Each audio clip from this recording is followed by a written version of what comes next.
আজকে অষ্টম শ্রেণীর পরিবেশ ও বিজ্ঞান বইয়ের 10 নম্বর অধ্যায় জীববৈচিত্র্য, পরিবেশ সংকট ও বিপন্ন প্রাণীর সংরক্ষণ এর মরু অঞ্চলের জীবজগৎ এই বিষয়টা আমরা আজকে আলোচনা করব। মরু অঞ্চল মানে তোমরা তো জানোই, মরুভূমি সম্পর্কে প্রত্যেকের ধারণা আছে। এই অধ্যায়ের শুরুটা আমরা বন দিয়ে করেছিলাম, কিন্তু মানুষ তার সুবিধার জন্য কি করছে, নির্বিচারে বন কেটে ফেলছে। বন ধ্বংসের ফলে কি হচ্ছে, বন ধ্বংসের ফলে মাটির ক্ষয় যেটা রয়েছে সেটা কিন্তু বেড়ে চলেছে।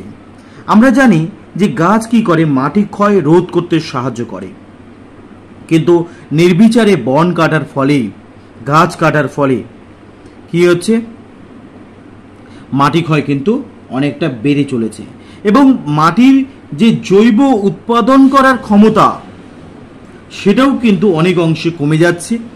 এই জন্য ইউএন বা ইউনাইটেড নেশন সম্মিলিত জাতিপুঞ্জ কি করেছে না, 2006 সালকে আন্তর্জাতিক মরুভূমি ও মরুকরণ বর্ষ বলে ঘোষণা করেছে। আন্তর্জাতিক মরুভূমি ও মরুকরণ বর্ষ, কারণ মরুভূমির পরিমাণটা দিনে দিনে বেড়ে চলেছে, তাই জন্য মরুকরণ বর্ষ বলে একে ঘোষণা করেছে। তাহলে মরুভূমির পরিমাণটা বেড়ে যাওয়ার পিছনে অন্যতম কারণ হচ্ছে বন ধ্বংস। বনের যে সমস্ত গাছগুলো থাকে সেই গাছগুলো কি করে, মাটিকে শক্ত করে ধরে রাখে, অর্থাৎ মাটি ক্ষয়কে রোধ করতে সাহায্য করে। গাছ কেটে ফেলার জন্য, সেই বাসস্থানের জন্য বা অন্যান্য অর্থনৈতিক প্রয়োজনে মানুষ কি করছে, নির্বিচারে গাছকে কেটে ফেলছে। গাছ কেটে ফেলার ফলে কি হচ্ছে, গাছ কেটে ফেলার ফলস্বরূপ মরুভূমির পরিমাণটা ধীরে ধীরে বেড়ে চলেছে। তাই জন্য ইউনাইটেড নেশন 2006 সালকে আন্তর্জাতিক মরুভূমি ও মরুকরণ বর্ষ রূপে ঘোষণা করেছে। আমরা বন পড়ার সময় দেখেছিলাম ইউএন কি করেছিল, 2011কে আন্তর্জাতিক বনবর্ষ রূপে ঘোষণা করেছিল। ঠিক একই রকম ভাবে 2006কে কিন্তু আন্তর্জাতিক মরুভূমি ও মরুকরণ বর্ষ রূপে ঘোষণা করেছে কে না, ইউনাইটেড নেশন।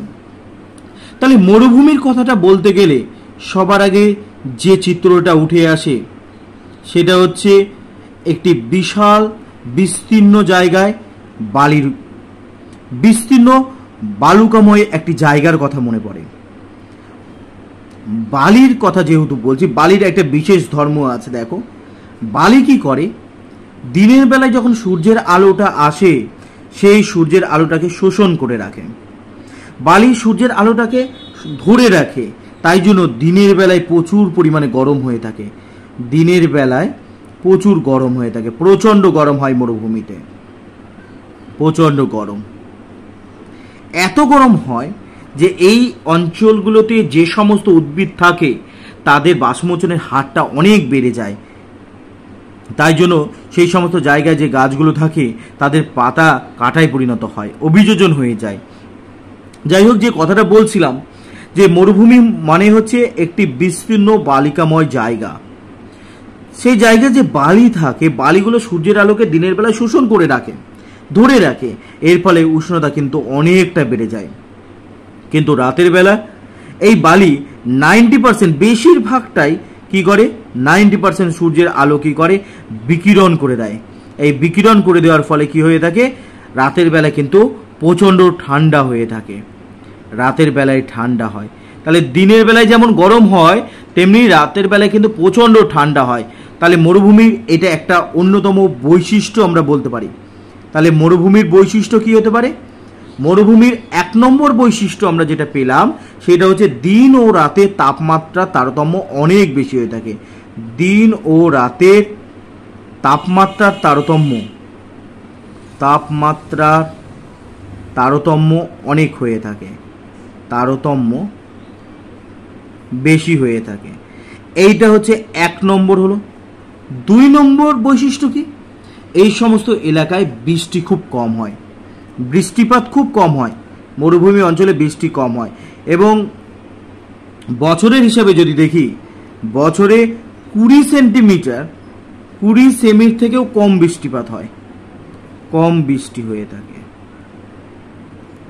তাহলে এটাও কিন্তু মরুভূমির একটি অন্যতম বৈশিষ্ট্য। মরুভূমি ঠান্ডা হতে পারে আবার গরম হতে পারে। আমরা সাধারণভাবে মরুভূমি বলতে গেলে গরম একটা উত্তপ্ত একটা জায়গার কথা ভাবি, কিন্তু মরুভূমি কিন্তু ঠান্ডাও হতে পারে আবার গরমও হতে পারে। তাহলে এই বৈশিষ্ট্য কিন্তু তোমাদের মাথায় রাখতে হবে। ঠান্ডা ও গরম উভয় প্রকার মরুভূমি দেখা যায়। গরম উভয় প্রকার মরুভূমি রয়েছে, মরুভূমি রয়েছে। আচ্ছা, মরুভূমিগুলো কোথায় রয়েছে? দেখো, আমরা যদি পৃথিবীর ছবি আঁকি, পৃথিবীর ঠিক মাঝ বরাবর একটি রেখা, তোমরা ভূগোল যারা পড়েছো দেখেছো যে মাঝ বরাবর একটা রেখা কল্পনা করা হয়, সেই রেখাটাকে বলা হয়ে থাকে নিরক্ষরেখা। এই রেখাটাকে বলা হয়ে থাকে নিরক্ষরেখা। এই নিরক্ষরেখা অঞ্চলে কিন্তু কোনো মরুভূমি থাকে না, কিন্তু এর ওপরে এবং নিচে অর্থাৎ উত্তরে এবং দক্ষিণে কিন্তু মরুভূমিগুলো, বেশিরভাগ মরুভূমিগুলোই এই দুটো অঞ্চলে থাকে।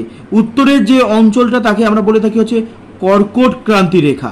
এই রেখাটাকে মাঝ বরাবর, পৃথিবীর মাঝ বরাবর যে রেখাটা গেছে তাকে বলা হয় নিরক্ষরেখা। তেমনিভাবে মাঝ বরাবর যে রেখা, নিরক্ষরেখার ঠিক ওপরে রয়েছে হচ্ছে কর্কট ক্রান্তি রেখা। এগুলো তোমরা ভূগোলে পড়ে থাকবে, কর্কট ক্রান্তি রেখা। আর দক্ষিণ দিকে যে রেখাটা রয়েছে নিরক্ষরেখা, তাকে আমরা বলে থাকি হচ্ছে মকর ক্রান্তি রেখা। এই কর্কট ক্রান্তি এবং মকর ক্রান্তি রেখাতেই কিন্তু বেশিরভাগ মরুভূমি, পৃথিবীর যে সমস্ত মরুভূমিগুলো দেখা যায় সেই মরুভূমিগুলো অবস্থিত। এই কর্কট ক্রান্তি রেখাতেই পৃথিবীর সব থেকে বড় মরুভূমি, এটা প্রশ্ন আসতে পারে, পৃথিবীর সব থেকে বড় মরুভূমি কোনটা? এই মরুভূমিটার নাম হচ্ছে সাহারা মরুভূমি। পৃথিবীর সব থেকে বড় মরুভূমি সাহারা মরুভূমি এই কর্কট ক্রান্তি যে রেখা আমি বললাম তার সেখানেই অবস্থিত। এছাড়া রয়েছে রাজস্থানে, ভারতবর্ষের রাজস্থানে থর মরুভূমি। তাহলে ভারতের একটি মরুভূমির নাম কি হবে? থর মরুভূমি।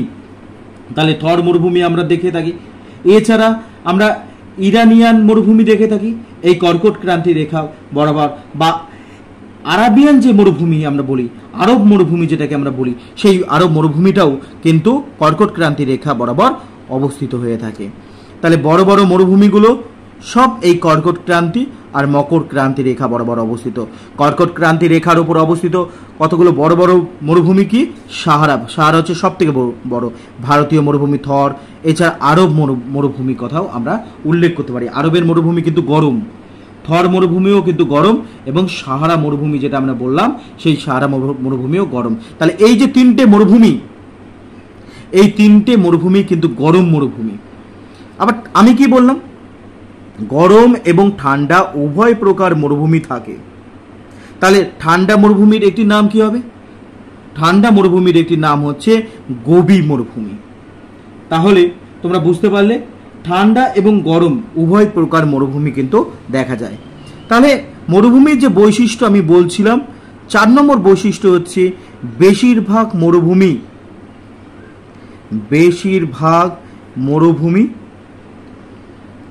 কোথায় রয়েছে?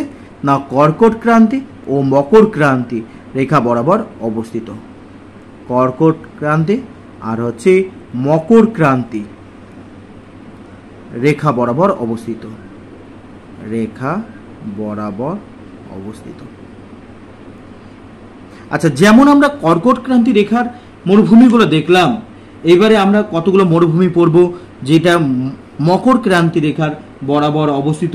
তার মধ্যে যেটা অন্যতম সেটা হচ্ছে আটাকামা মরুভূমি। এছাড়া নামিব মরুভূমি, এটা তোমরা শুনে থাকবে। অস্ট্রেলিয়ান মরুভূমি থাকে। এছাড়া যেটা আমরা এরপরে দেখব, কিছু মানুষও এখানে, প্রজাতির মানুষ এখানে থাকে, সেটা হচ্ছে কালাহারি মরুভূমি। তাহলে আটকামা, নামিব, কালাহারি, অস্ট্রেলিয়ান, এই সমস্ত মরুভূমিগুলো কোথায় রয়েছে? মকর ক্রান্তি রেখা বরাবর এই সমস্ত মরুভূমিগুলো অবস্থিত। তোমাদের বইয়ে কর্কট ক্রান্তি রেখা বরাবর যে মরুভূমিগুলো রয়েছে সেই মরুভূমিগুলোর কথাই বলা হয়েছে, বিস্তারিত আলোচনা করার কথা বলা হয়েছে। যেমন 1 নম্বর যেটা আমরা পড়ব সেটা বললাম কি না, আরবের মরুভূমি। আরব মরুভূমি আমরা দেখেছি, আরব মরুভূমি রয়েছে, তাহলে আরব মরুভূমি পড়ব। 2 নম্বর যেটা পড়ব সেটা দেখো, থর মরুভূমি পেয়েছি, থর মরুভূমি। 3 নম্বর রয়েছে সাহারা মরুভূমি। এই সমস্ত মরুভূমিগুলোর প্রকৃতি কেমন, মরুভূমিগুলোর যদি আবহাওয়া দেখি, আবহাওয়া দেখব যে এগুলো হচ্ছে গরম, এই 3টেই কিন্তু গরম হয়ে থাকে। আর নাম শুনেই বুঝতে পারছো যে আরব মরুভূমি আরব দেশে অবস্থিত। থর মরুভূমি আমি বলেছি ভারতের রাজস্থানে রয়েছে। আর সাহারা মরুভূমি যেটা তোমরা বলছো, শুনলে যে সব থেকে বড় মরুভূমি, এটা কিন্তু উত্তর আফ্রিকাতে রয়েছে। এই সমস্ত এলাকাতে কিছু কিছু প্রাণী দেখা যায়, যেমন আরবের ক্ষেত্রে আরবের উট, আরব দেশের মরুভূমিতে যে উট আছে সেগুলো কিন্তু খুব বিখ্যাত। 1 কুচ বিশিষ্ট উট আমরা এখানে আরব মরুভূমিতে দেখে থাকি। এছাড়া মরুভূমি, বেশিরভাগ মরুভূমিতেই থাকে হচ্ছে শকুন, শেয়াল, এগুলো কিন্তু আমরা আরবের মরুভূমিতে দেখে থাকি। কাঁকড়া বিছেও হতে পারে, খুব দেখা যায় কাঁকড়ে বিছে। থর মরুভূমিতে কারা থাকে, র্যাটেল স্নেক তোমরা পড়বে। র্যাটেল স্নেক মানে এক ধরনের সাপ, বিষাক্ত সাপ যাদের লেজের মধ্যে ঝুনঝুনি লাগানো থাকে, যাকে বলা হয় র্যাটেল স্নেক বা ঝুনঝুনি সাপ। ঝুনঝুনি সাপ এখানে থাকে। এছাড়া উট থাকবে মানুষ চলাফেরা করার জন্য। যে সমস্ত মরুভূমিতে মানুষের বসবাস রয়েছে সেই সমস্ত মরুভূমিতে কিন্তু চলাফেরা করার জন্য যানবাহনের মাধ্যম হিসেবে সেখানে কিন্তু উটকে ব্যবহার করা হয়ে থাকে। এছাড়া যদি দেখো থর মরুভূমিতে এখানে কিন্তু কৃষ্ণসার মৃগ, এটাও কিন্তু এখানে অন্যতম বৈশিষ্ট্য বলতে পারো, কৃষ্ণসার মৃগ। তাহলে কৃষ্ণসার মৃগ এটা এক ধরনের হরিণ। সাহারা মরুভূমির ক্ষেত্রে উট পাখি দেখা যায়, এছাড়া হায়না দেখা যায়, শেয়াল দেখা যায়, সজারু দেখা যায়। আচ্ছা, এগুলো ছিল গরম মরুভূমি। আর একটা মরুভূমি তোমাদের জানতে হবে, সেটা হচ্ছে ঠান্ডা মরুভূমি, যাকে আমরা বলি গভীর মরুভূমি। চীন এবং মঙ্গোলিয়া এই দুটো দেশের সীমানা বরাবর এই গভীর মরুভূমি রয়েছে, যার আবহাওয়াটা কিন্তু ঠান্ডা হয়ে থাকে। এবং এখানে ব্যাকটেরিয়ান উট মানে হচ্ছে দুটো খাঁজ বিশিষ্ট উট, এটাকে আমরা বলবো হচ্ছে ব্যাকটেরিয়ান উট। কুজ থাকে, উটের পিঠে কুজ থাকে, সেই কুজের হিসাবে উটকে 2 ভাগে ভাগ করা হয়, অ্যারাবিয়ান উট আর হচ্ছে ব্যাকটেরিয়ান উট। অ্যারাবিয়ান উট যেটাকে আমরা বলছি, আরবের যে মরুভূমিতে যে দেখা যায় অ্যারাবিয়ান উট, সেটাতে কুজ হচ্ছে একটি থাকে, কিন্তু গভীরতে যে ব্যাকটেরিয়ান উট দেখা যায় তার কিন্তু কুজ কিন্তু 2টো থাকে। এছাড়া কি থাকে, এছাড়া পোলার বিয়ারের মতো ভালুক থাকে এখানে। এই মরুভূমিতে জলের অভাব রয়েছে আমরা জানি, তাই জন্য এখানে কিন্তু বিশেষ সবুজের সবুজ উদ্ভিদ কিন্তু এখানে খুব একটা দেখা যায় না। কিন্তু কিছু কিছু জায়গায়, যে নিচু জায়গাতে যখন শিলাটা ফেটে কোনো কারণে জলটা বেরিয়ে আসে, তখন সেখানে কি হয়, মরুদ্যান তৈরি হয়। কারণ জল থাকার জন্য তার আশেপাশে প্রচুর গাছ, সেখানে কিন্তু প্রচুর গাছ কিন্তু সেখানে জন্মে, এবং এই গাছগুলোর জন্য কি হয়, সেখানে উদ্যানের মতো মনে হয়। তো এই জায়গাটাকে বলা হয় থাকে মরুদ্যান। আচ্ছা, এতক্ষণ আমরা মরুভূমি সম্পর্কে জানলাম। এবারে মরুভূমিতে যে সমস্ত জীব বসবাস করে তাদের সম্পর্কে জানব। জীব বলতে গেলে আমরা উদ্ভিদ এবং প্রাণী উভয়কেই বুঝি। তো আমরা প্রথমে যে সমস্ত উদ্ভিদগুলো থাকে তাদের সম্পর্কে আগে পড়ে নিই। আমরা আগেই বলেছি যে এখানে মরুভূমিতে বৃষ্টির পরিমাণ খুব কম, বৃষ্টিপাত 20 সেমি, বছরে 20 সেমিরও কম হয়ে থাকে। এত কম পরিমাণে যেখানে বৃষ্টি হয় সেখানে গাছ বেঁচে থাকবে কিভাবে, এটাও কিন্তু একটি ভাবার বিষয়। গাছ কিভাবে বেঁচে থাকে? এখানে যে সমস্ত উদ্ভিদগুলো থাকে তাদের মধ্যে বেশিরভাগ যে উদ্ভিদগুলো থাকে সেটা হচ্ছে ক্যাকটাস উদ্ভিদ। ক্যাকটাস উদ্ভিদগুলোর মধ্যে বৈশিষ্ট্য হচ্ছে এদের পাতা ক্যাকটাস উদ্ভিদের ক্ষেত্রে কি হয়, পাতা কাঁটায় পরিণত হয়। পাতা যদি কাঁটায় পরিণত হয় তাহলে বাষ্পমোচন কি হবে? বাষ্পমোচন কম হবে। তাহলে এই সমস্ত উদ্ভিদগুলোর ক্ষেত্রে বাষ্পমোচন কম হয়। বাষ্পমোচন কম হওয়ার ফলে এর জল শোষণ করার পরিমাণটাও কিন্তু অনেকটা কম হয়ে থাকে। তাহলে 1 নম্বর বৈশিষ্ট্য আমরা দেখলাম, যে সমস্ত উদ্ভিদগুলো থাকে তাদের ক্ষেত্রে আমরা দেখলাম পাতা কাঁটায় পরিণত হয়, এইটা একটা বৈশিষ্ট্য। 2 নম্বর বৈশিষ্ট্য কি? 2 নম্বর হচ্ছে এদের প্রধান মূল মাটির বহু নিচ পর্যন্ত চলে যায় জল সংগ্রহের জন্য। প্রধান মূল মাটির বহু নিচে চলে যেতে পারে, বহু নিচে জল সংগ্রহের জন্য চলে যায়, জল সংগ্রহ করার জন্য বৃদ্ধিপ্রাপ্ত হয়, বৃদ্ধি পায়। তাহলে এটাও একটা বৈশিষ্ট্য যে এরা অনেক নিচ পর্যন্ত চলে যায় প্রধান মূলগুলো। কেন না, মাটির নিচে জলকে সংগ্রহ করার জন্য। 3 নম্বর বৈশিষ্ট্য হচ্ছে মূল। তোমরা জানো অস্থানিক মূলও কিছু থাকে উদ্ভিদের ক্ষেত্রে। প্রধান মূল যেমন হয় তেমনিভাবে যে সমস্ত অস্থানিক মূল হয়ে থাকে সেই অস্থানিক মূলগুলো কি হয়, বালির উপরে থাকে। মাটির উপরে যে আস্তরণ, যে বালি থাকে, বালির ওপরে বিস্তৃত থাকে।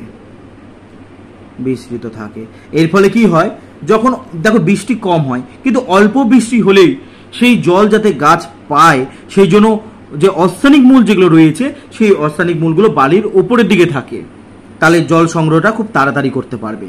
তাহলে যে সমস্ত উদ্ভিদগুলো থাকে তার মধ্যে যে আমি বললাম ক্যাকটাস, সেই ক্যাকটাসের বৈশিষ্ট্য কি, পাতা কাঁটায় পরিণত হয়, প্রধান মূল মাটির বহু নিচে জল সংগ্রহের জন্য বৃদ্ধি পায়, অস্থানিক মূল বালির ওপরে বিস্তৃত লাভ করে। এছাড়া ক্যাকটাস উদ্ভিদের মেন যে খাবার, গাছের খাবার যেটা থাকে, খাবারটা কোথায় সঞ্চয় থাকে? মূলে খাদ্যটা সঞ্চয় থাকে, মূলে খাদ্য সঞ্চয় থাকে, খাদ্যের ভান্ডার থাকে বলতে পারো, সঞ্চয় রাখে। আমি বলছি এত বড় হয়ে থাকে, এদের নিচে যে মূলটা একটা এত বড় হয়ে থাকে যে তরমুজের মতো দেখতে হয়, এবং সেখানে বালির কাঠামোটা দেখে, বালিটাকে দেখে ওই গাছের নিচে মূলটা কত বড় হয়েছে সেটা সেখানকার অধিবাসীরা যারা থাকে তারা কিন্তু আইডিয়া করতে পারে। এটাকে তারা নিজেদের খাদ্য হিসেবেও গ্রহণ করে। তাহলে এই হচ্ছে তাদের বৈশিষ্ট্য। তাহলে 1, পাতা কাঁটায় রূপান্তরিত হয়, 2, মূল অনেক দূর পর্যন্ত বিস্তৃত হয়, 3, অস্থানিক মূল মাটির ওপরে থাকে, 4, মূলে এরা খাদ্যকে সঞ্চয় করে রাখে। এই যে ক্যাকটাস বলছি, ক্যাকটাসের মধ্যে সবার আগে যে নামটা আসবে সেটা হচ্ছে ফণিমনসা। দেখো এদের পাতা কাঁটায় পরিণত হচ্ছে বাষ্পমোচন কম করার জন্য।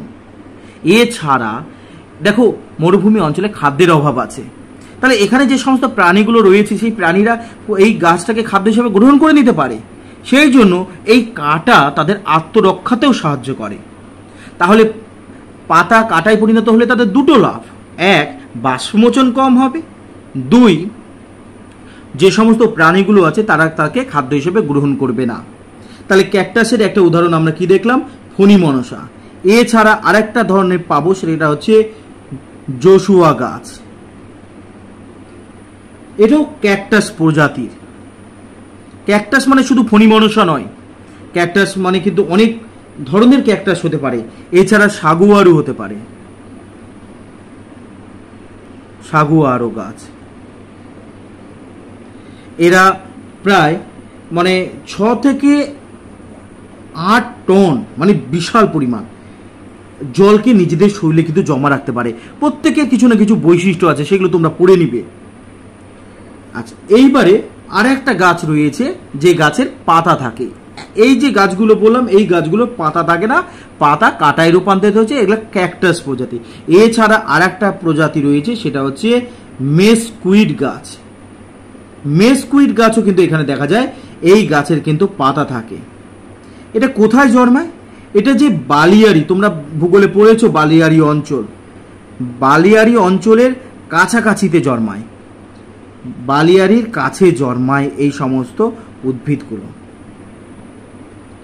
এবং বালিয়াড়ি যে অঞ্চল, এর কাজ কি, যে বালিয়াড়ি অঞ্চলকে রক্ষা করা, বালিয়াড়ি অঞ্চল রক্ষা করা। তাহলে আমরা কি দেখলাম? আমরা দেখলাম বিভিন্ন ধরনের উদ্ভিদ মরু অঞ্চলে থাকে, ঠিক একই রকমভাবে বিভিন্ন ধরনের প্রাণী বৈচিত্র্য কিন্তু আমরা এখানে দেখতে পাবো, মরুভূমি অঞ্চলে দেখতে পাবো। যেমন তোমার হচ্ছে উটের ক্ষেত্রে আমরা দেখেছি, আগেই আলোচনা করেছি আমরা, যে অ্যারাবিয়ান যে উট হয় সেটা এক কুচ বিশিষ্ট হয়ে থাকে, আর ব্যাকট্রিয়ান উট যেটা গোবি অঞ্চলে দেখা যায়, ব্যাকট্রিয়ান উট সেটা হচ্ছে দুই খাঁজ বিশিষ্ট হয়ে থাকে। তাহলে তাদের মানে যে কুচের ভিত্তিতে যদি আমরা ভাগ করি, একে আমরা দুই ভাগে ভাগ করতে পারবো। একটা হচ্ছে অ্যারাবিয়ান উট যেটা এক খাঁজ থাকে, আর যেখানে দুটো খাঁজ থাকে তাকে বলা হয় থাকে ব্যাকট্রিয়ান। তো দেখো, এই যে খাঁজ বললাম, এই যে কুচ বললাম, এই কুচগুলো আসলে কি কাজ করে? কুচগুলোর মধ্যে প্রচুর পরিমাণে ফ্যাট থাকে। যখন কোনো কারণে খাদ্যের সংকট দেখা দেয়, তখন এই ফ্যাটগুলো গলে গিয়ে তাদের খাদ্যের চাহিদাকে পূরণ করে। তাহলে উটের কিছু বৈশিষ্ট্য আমরা দেখব। দেখো, সমস্ত প্রাণী মরুভূমি অঞ্চলে থাকতে পারে না, উট কেন পারে? কারণ এক নম্বর কারণ হচ্ছে এরা নিজেদের দেহে প্রচুর পরিমাণে জলকে শোষণ করে রাখতে পারে।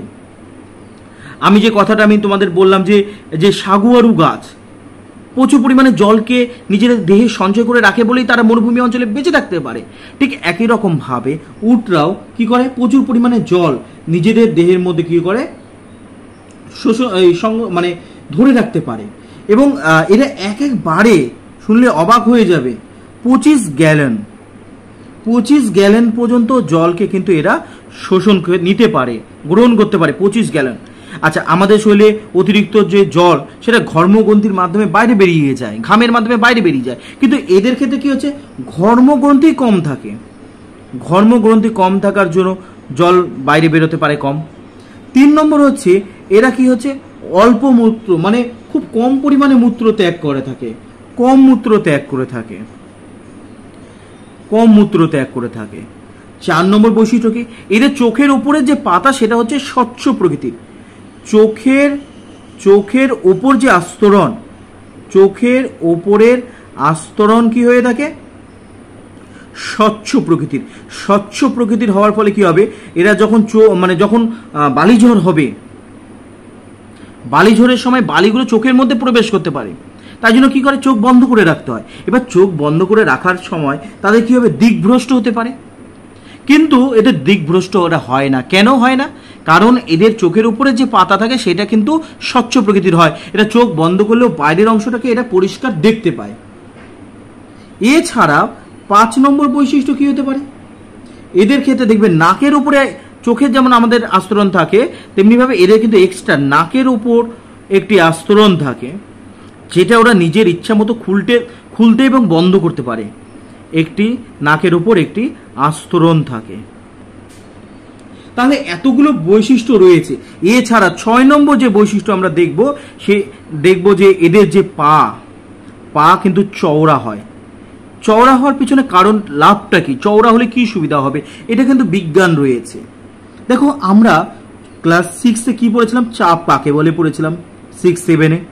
চাপ হচ্ছে একক ক্ষেত্রফলে প্রযুক্ত বলকে আমরা বলে থাকি চাপ। একক ক্ষেত্রফলে প্রযুক্ত বলকে আমরা বলে থাকি চাপ। অর্থাৎ পা যত চওড়া হবে, পায়ের ক্ষেত্রফল যত বেশি হবে, চাপ তত কি হবে, কম। কেন? দেখো, ব্যস্ত সম্পর্ক, চাপ উপরে আছে, ক্ষেত্রফল নিচে আছে, তাহলে এদের মধ্যে কি সম্পর্ক, ব্যস্ত সম্পর্ক। তাহলে চাপ আর ক্ষেত্রফলের মধ্যে ব্যস্ত সম্পর্ক রয়েছে। ব্যস্ত সম্পর্ক হওয়ার জন্য ক্ষেত্রফল যদি বাড়ে, চাপ কম হবে। তাহলে পায়ের ক্ষেত্রে যদি চাপ কম হয়, চাপ কম হলে যখন উট বালির ওপর চাপ দিবে, তখন পাটা কিন্তু বালির মধ্যে বেশি দূর কিন্তু প্রবেশ করবে না। কেন প্রবেশ করবে না? কারণ পাটা চওড়া। পা চওড়া হলে ক্ষেত্রফল বেশি, ক্ষেত্রফল বেশি হলে চাপ কম। চাপ আর ক্ষেত্রফল ব্যস্ত সম্পর্ক, চাপ কম হওয়ার জন্য পাটা বেশি বালির বেশি গভীরে প্রবেশ করবে না, এই জন্য চলাফেরা করতে ওদের সুবিধা হবে। এছাড়া যে সমস্ত প্রাণীগুলো দেখা যায় তার মধ্যে অন্যতম হচ্ছে মরুভূমির গিরগিটি। মরুভূমির গিরগিটি এরা ঠান্ডা রক্তের প্রাণী হয়, এই জন্য এদেরকে কিন্তু রোদ পোয়ানোর জন্য বাইরে বেরোতে হয়। দিনের বেলায় এরা বাইরে বেরিয়ে এসে বালির উপরে রোদ পোয়ায়। তো এবার যখন এরা রোদ গ্রহণ করে তখন কি হয়, বিভিন্ন প্রাণীদের দ্বারা শিকার হতে পারে। তাই জন্য এদের একটা বিশেষ বৈশিষ্ট্য রয়েছে, যেমন উটের এতগুলো বৈশিষ্ট্য রয়েছে, তেমনি মরুভূমির যে গিরিগিরি তার ক্ষেত্রেও বৈশিষ্ট্য রয়েছে যে এরা বালির সাথে মিশে যায়, এদের গায়ের রংটা বালির রঙের সাথে মিশে যায়। এর ফলে শত্রুর আক্রমণ থেকে এরা কিন্তু অনেকটা রক্ষা পায়। এছাড়া আমি তোমাদের বললাম যে র্যাটল স্নেক, ঝুনঝুনি সাপ। ঝুনঝুনি সাপ এই জন্য কারণ হচ্ছে এদের লেজের মধ্যে কি থাকে, এক ধরনের ঝুনঝুনি লাগানো থাকে যেটা বাজে, যখন এটা চলাফেরা করে তখন একটু আওয়াজ হয়, তাই জন্য একে বলা হয়ে থাকে ঝুনঝুনি সাপ বলা হয়ে থাকে। আর এদের শত্রু হচ্ছে ঈগল। এই মরুভূমির গিরগিটি আর র্যাটল সাপ উভয়ের ক্ষেত্রে, এবং তোমরা জারবিল জানবে, আর একটা প্রাণী থাকে তার নাম হচ্ছে জারবিল। সব এই তিনটেরই প্রধান যে শত্রু সেটা হচ্ছে ঈগল। জারবিলটা কি আসলে? জারবিল হচ্ছে একটি ছোট ধরনের ইঁদুর বলতে পারো, ক্যাঙ্গারুর মতো লাফিয়ে লাফিয়ে চলে, তাই জন্য একে ক্যাঙ্গারু ইঁদুরও বলা হয়ে থাকে। একে ক্যাঙ্গারু ইঁদুর বলা হয়ে থাকে।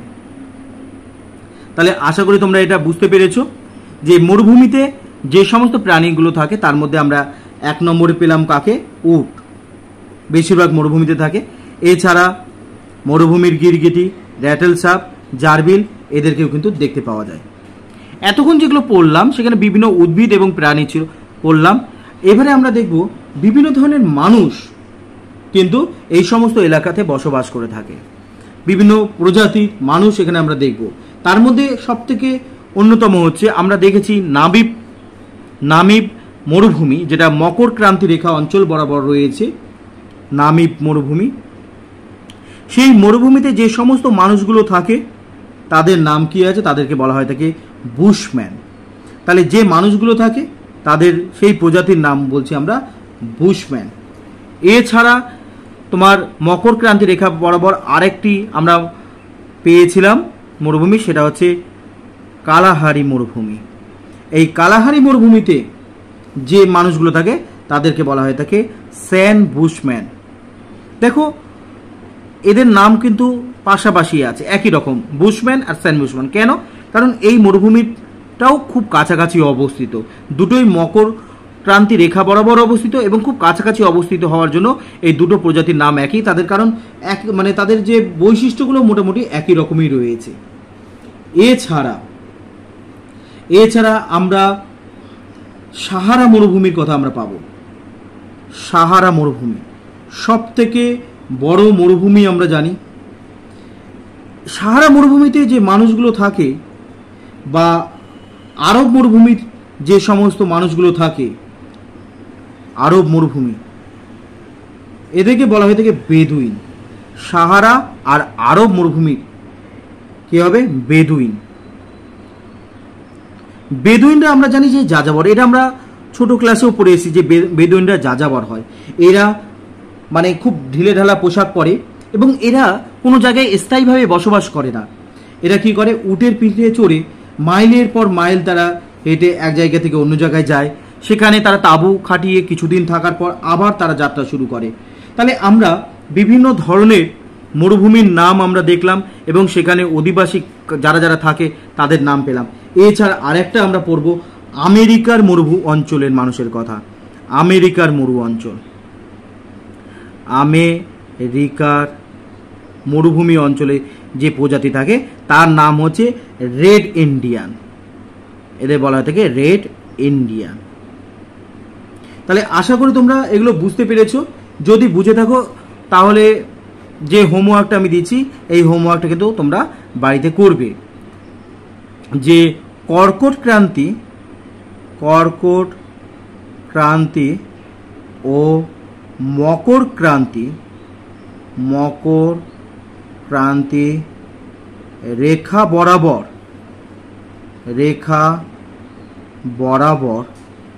যে মরুভূমি দেখতে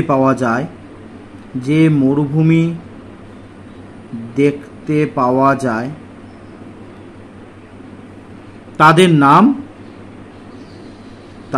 নাম ও সেখানে যে সকল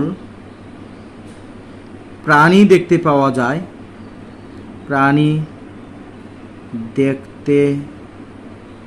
যায় তাদের নাম লিখো। যদি তোমরা পড়াটা ভালোভাবে শুনে থাকো তাহলে অবশ্যই তোমরা পারবে। আচ্ছা, এরপরে তোমরা 259 পৃষ্ঠা খুলো তোমাদের বইয়ে।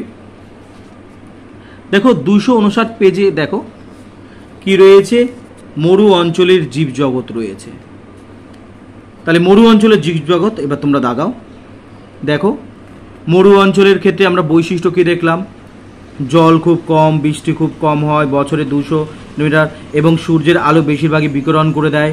ভারতবর্ষের কোথায় মরুভূমি রয়েছে এটা পড়বে। এবারে চলে আসো 260 পেজ। 260 পেজে দেখো একটা ছবি দিয়ে দিয়েছে, খুবই ইম্পর্টেন্ট ছবি। দেখো মাঝ বরাবর একটা রেখা আছে, তার উত্তরে আর দক্ষিণে। উত্তরে রেখা বরাবর কিছু মরুভূমি আছে, দক্ষিণে রেখা বরাবর কিছু মরুভূমি আছে, এগুলো কিন্তু মুখস্থ রাখবে। এবারে 261 নম্বর পেজে চলে যাও। দেখো মরুদ্যান আছে। মরুদ্যান কি এটা একটু পড়ে নিবে। আচ্ছা, এছাড়া এই পেজেরই উপরের দিকে চলে যাও। উপরের দিকে দেখো গরম এবং ঠান্ডা কিছু মরুভূমির নাম এবং সেই সব মরুভূমিতে কি প্রাণীদের দেখতে পাওয়া যায় সেগুলো আছে। এবারে চলে আসো 262 পেজ। ফণী মনসা, যশোয়া এবং সাগুয়ারো এই গাছগুলোর বৈশিষ্ট্যগুলো তোমরা একটু দেখে রাখবে, বিভিন্ন প্রশ্ন আসে এখান থেকে। এবারে চলে আসছে 263 পেজ। মেসকুইট গাছ, এগুলোতে পাতা হয়। ক্যাকটাসের মূলকে খাদ্য হিসাবে কেন গ্রহণ করে এখানে সুন্দরভাবে বর্ণনা করা আছে, এটা পড়ে নিবে। এবারে চলে আসে 264 পেজ। উটের বৈশিষ্ট্য আমি লিখে দিয়েছি, সেই বৈশিষ্ট্যগুলো তোমরা পড়বে, এটা পড়ার দরকার হবে না। এছাড়া যে সমস্ত প্রাণী রয়েছে তার মধ্যে রয়েছে মরুভূমির গিরগিটি এবং রয়েছে র্যাটেল সাপ, জারবিল, এগুলো রয়েছে। যে সমস্ত প্রাণীগুলো দেখতে পাওয়া যায় তাদের মধ্যে কৃষ্ণসার মৃগ ওই থর মরুভূমিতে, তার মধ্যে বাস্টার্ড, ভারতীয় ময়ূর, হ্যাঁ এগুলো কিন্তু জাতীয় পাখি ময়ূর, ঠিক আছে। এই প্রাণীগুলো এখানে দেখতে পাওয়া যায়, এটা পড়ে নিবে। এবারে চলে আসে 266 পেজ। মরুভূমির মানুষ। মরুভূমিতে বিভিন্ন ধরনের মানুষ রয়েছে, যেমন নামিব মরুভূমিতে বুশম্যান, কালাহারিতে সান বুশম্যান রয়েছে। তারপরে দেখো সাহারা মরুভূমিতে যে অধিবাসীগুলো থাকে তারা ঘাস দিয়ে ঝুপড়ির মতো ঘর বানায়। আমেরিকাতে রেড ইন্ডিয়ান প্রজাতি দেখতে পাওয়া যায়। থর মরুভূমিতে যাদের দেখতে পাওয়া যায় তারা হচ্ছে ওয়াদা, ভিল, গাদি লোহার সম্প্রদায়ের মানুষ। সাহারা আর আরব মরুভূমির বেদুইনরা কি করে, ঢিলে ঢালা পোশাক পরে, তারা মাইলের পর মাইল এক জায়গা থেকে অন্য জায়গায় যায়, কিছুদিনের জন্য বিশ্রাম নেয়, আবার পথ চলা শুরু করে। আর সবশেষে দেখো, আমি এটা প্রথমে বলেছিলাম তোমাদের যে ইউনাইটেড নেশন 2006 সালকে আন্তর্জাতিক মরুভূমি মরুকরণ বর্ষরূপে ঘোষণা করেছে। কেন করেছে সেটা এখানে বলা আছে। তাহলে আজকে এই পর্যন্ত থাক, এর পরের দিন পরের পেজ থেকে পড়াগুলো আলোচনা করব, দেখতে থাকো।